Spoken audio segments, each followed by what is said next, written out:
tal? ¿Cómo estáis? Pues muy bien, muy Hombre, bien. bien, bien, bien, porque es ¿Tú un día de bien? reencuentros, tú sabes. Como cuando Felices vuelves al aquí. cole, ¿no? Sí, es verdad. Bueno, pues el budismo parece que se ha puesto de moda, está en boca de todo el mundo lo conoce en todos los sectores, ¿no? Ujú. Porque aporta muchos beneficios en nuestro día a día, ¿no?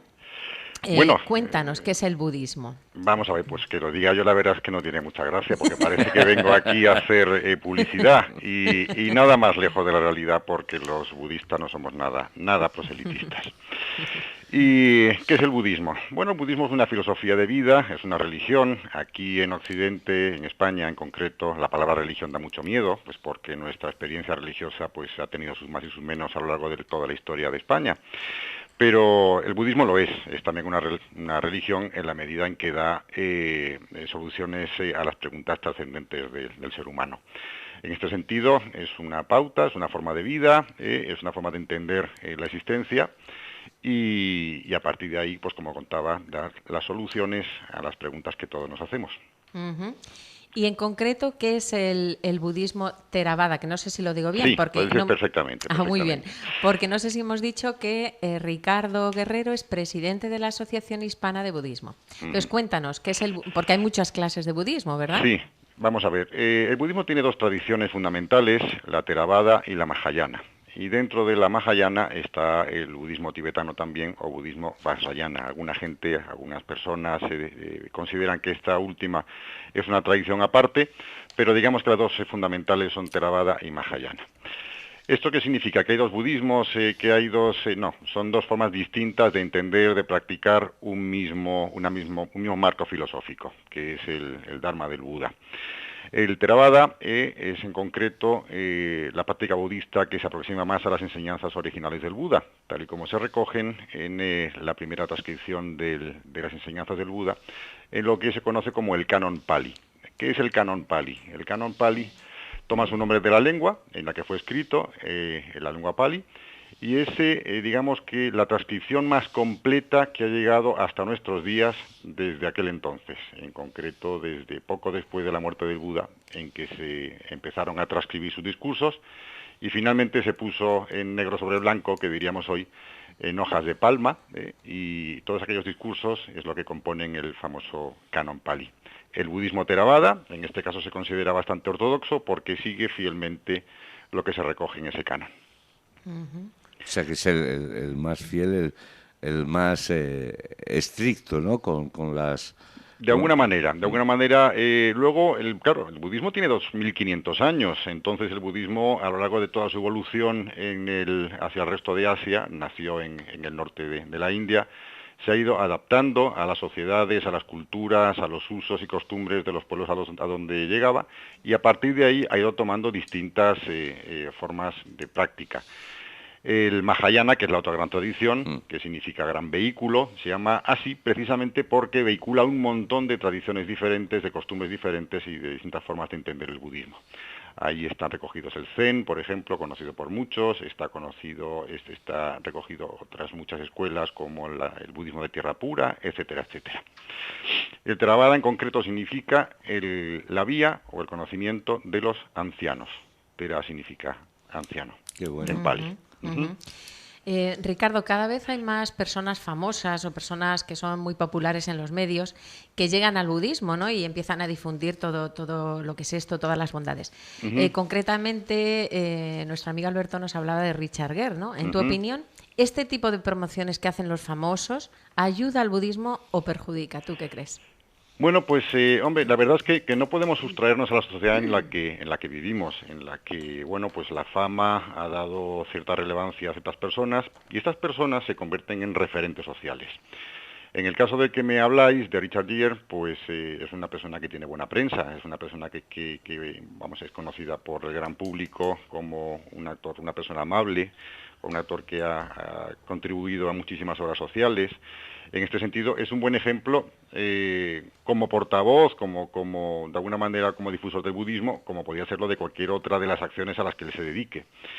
En este sentido, siempre está bien, por otra parte, que haya personas que quieran contar a todos los demás en un acto de generosidad las experiencias que han conocido y lo positivo que han sido esas experiencias para ellos mismos. Es el caso de Richard Gere, pero no solo él. Podemos hablar de Herbie Hancock, podemos hablar de Leonard Cohen, de Keanu Reeves o de Steve Jobs, el creador de Apple. Yo me gustaría hacerle una pregunta, si es posible. Yo soy de las personas que piensan que todas las representaciones religiosas, sí, o sea, Dios, Buda, Lama, que en definitiva cada uno idolatra o rinde o se adhiere a esa religión pensando en esa persona, pero en realidad es como si hiciéramos que todos son uno, ¿no? Es lo que quiero intentar entender.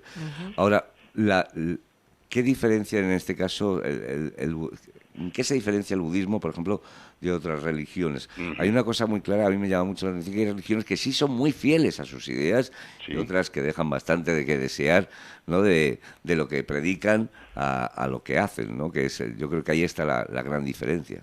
Pues veréis, desde la Asociación Hispana de Budismo lo que hemos notado que más nos cuesta a la hora de difundir la filosofía budista es quitarnos de la cabeza a los españoles en este caso y a los hispanoamericanos de tradición cultural católica cristiana, quitarnos de la cabeza todas las concepciones que tenemos sobre lo que es una religión.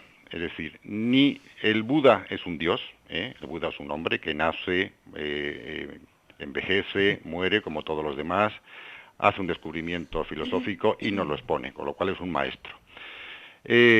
Por otra parte, ni un templo budista sería equiparable a una iglesia católica, ni un monje budista sería una persona equivalente a un sacerdote católico. Con lo cual el budismo no tiene absolutamente nada que ver con cualquiera de las religiones teístas con las que estamos más habituados a tratar. En este sentido, el budismo en este caso no es parangonable. Digamos que el Buda no es un ente superior que esté más allá para ayudarnos, ni muchísimo menos. En este sentido, en el budismo no existe la oración, tal y como la entendemos en Occidente desde el marco cristiano, en el que alguien ruega a algo, en este caso a Dios, para que le conceda algo, de una suerte de transacción, relación transaccional. En el caso del budismo, el Buda es un maestro que nos deja su legado, que nos deja una forma de vida con un objetivo claro y único, que es evitar el sufrimiento aquí y ahora. Nadie ha venido del otro lado para contarnos qué pasa, con lo cual todo lo que pueda ocurrir, toda teoría no deja de ser eso, una teoría, una presuposición, pero lo que tenemos claro es que estamos aquí, y eso es palpable, eso es evidente, y tenemos que vivir de la mejor manera posible. ¿Y cómo es? Sufriendo lo menos posible. Esto es el budismo en pocas palabras. Decíamos antes, ¿verdad?, que el budismo está en boca de todos, pero es que ahora la meditación y el mindfulness también lo está. ¿Qué tiene que ver el budismo? ¿Tiene algo que ver con el mindfulness? ¿O es una práctica que se hace? Absolutamente. Mindfulness, ha llegado a nosotros casi como una marca. Está bien, pues como antes nos referíamos al mundo en que vivimos, y este es un mundo de marketing y de marcas y de logos y de reduccionismo. Mindfulness, que se podría traducir, es una palabra inglesa que se puede traducir al español como atención o consciencia plena, es un término acuñado en inglés como traducción del término original en Pali, que es sati. Sati tiene algo que ver con la reflexión, con la aplicación de la mente a todas las actividades cotidianas. En esto se basa la meditación mindfulness.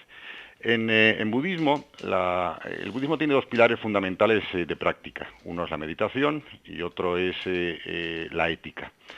La meditación, ¿qué nos permite? Nos permite un entrenamiento de la mente.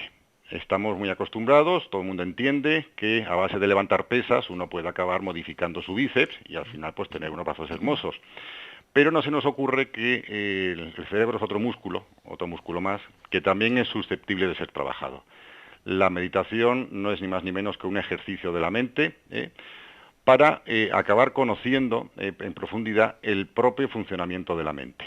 Eso nos permitiría pues que la mente no nos engañe con nuestros propios engaños y no nos traicione. Y en español decimos con mucha frecuencia una expresión que es muy gráfica, que es que se me llevaron los demonios. Sí, ¿Qué significa muy buena además. Claro, sí. ¿Qué significa uno que se le lleven los demonios? significa que de repente actúa descontroladamente, que dice lo que no quiere decir, que hace lo que no quiere hacer, lo que luego nos suele llevar siempre al remordimiento o al arrepentimiento. Si fuéramos capaces de darnos cuenta de cuándo se nos van a llevar los demonios y evitar que se nos llevaran, no diríamos lo que no queremos decir, no haríamos lo que no queremos hacer y, en definitiva, pues no tendríamos que arrepentirnos de lo que hemos hecho, ergo, sufriríamos menos. Así es. Y bueno, pues danos alguna idea, ¿no? Para que podamos incorporar el mindfulness a nuestras vidas, ¿verdad, Joaquín? Totalmente. Bueno, hemos dicho que efectivamente que el budismo se desarrolla fundamentalmente en Asia, pero en el resto, en todo el mundo, a lo largo de 2500 años, y me estáis pidiendo que lo resuma en 3 minutos. Sí, a ver, por favor. Bueno, vamos a ver, vamos a intentarlo. Te damos 5. Vamos a intentarlo. La práctica de la meditación nos proporciona fundamentalmente una capacidad de análisis para reconocer cuáles son nuestros procesos mentales, cómo funciona nuestra mente, ante qué reaccionamos, cómo podemos apaciguarla, etcétera, etcétera. Entonces, trabajar sobre eso fundamentalmente es útil en nuestro día a día. Es decir, si somos capaces, como decíamos antes, de controlar lo que todos reconocemos además que nos perjudica, como son estados mentales como la avaricia, los celos, la ira, el odio, la complacencia, etcétera, etcétera, pues la verdad es que tendríamos una capacidad mucho mayor de control sobre nuestros actos, porque a partir de nuestros pensamientos viene nuestra palabra y vienen nuestros actos. En este sentido, controlar la mente, domar la mente, llevaría a que nuestra palabra fuera una palabra más controlada, con lo cual también menos dañina, y que nuestros actos pues también fueran más controlados. En este sentido, supiéramos o pudiéramos prever las consecuencias de esos actos y luego tomar la decisión de hacerlos o no hacerlos.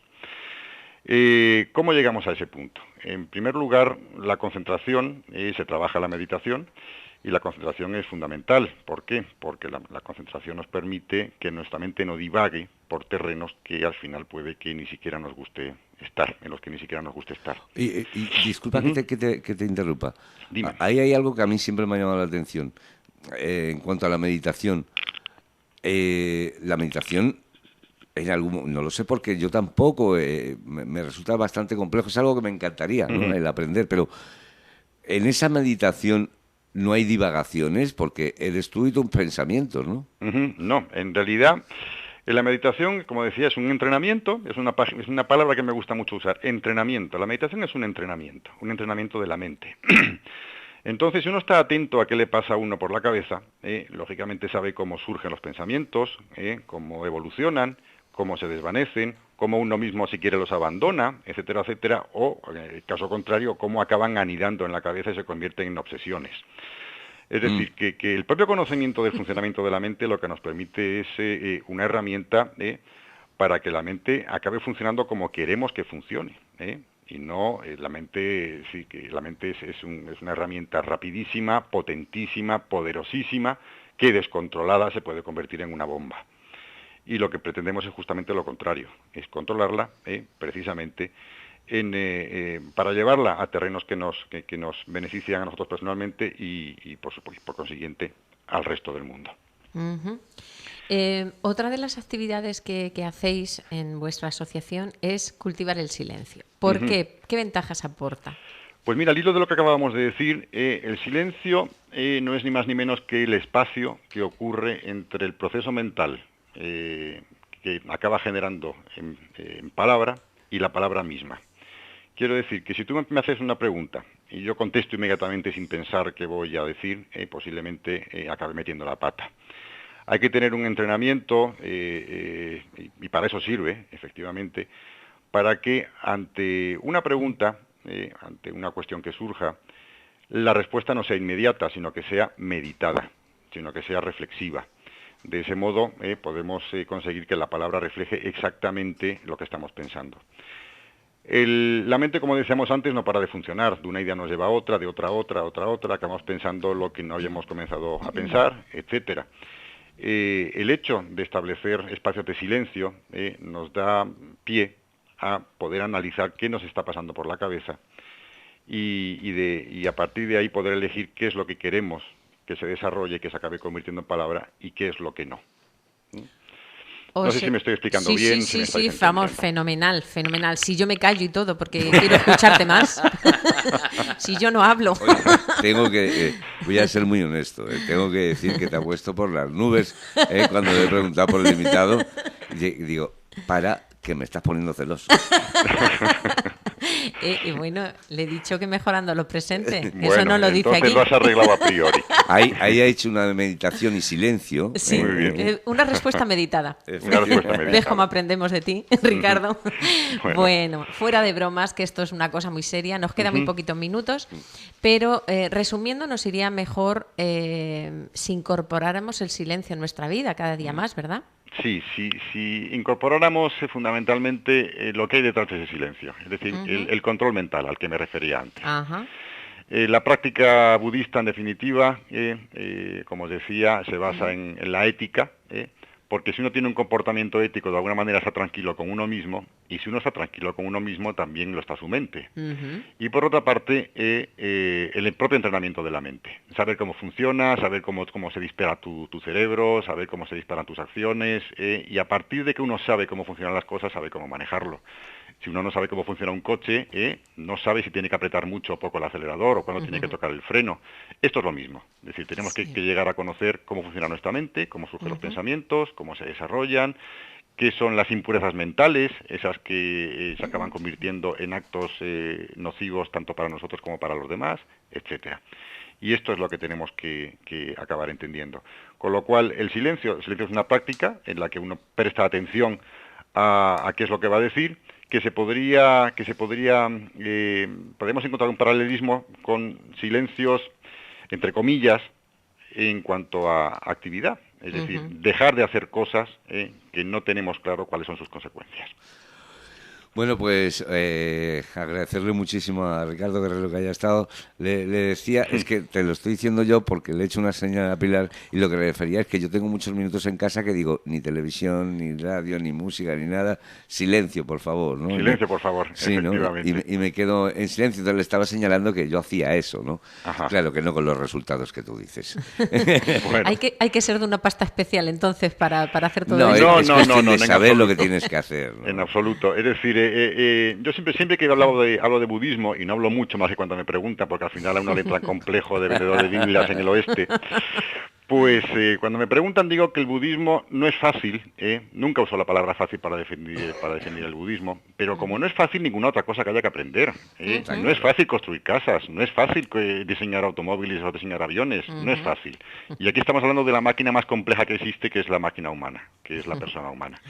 Entonces, todo necesita constancia, todo necesita confianza, en este caso, en un maestro que nos ha demostrado que nunca falla, que es el Buda, y a partir de que se deposita confianza en él, igual que se la deposita uno a un médico en quien confía, pues ponemos en marcha la práctica budista, siempre con consecuencias personales positivas, os aseguro que desde el minuto 1. Pues muchísimas gracias, Ricardo. Ha sido un verdadero placer. Ya lo sabes que me encanta hablar contigo.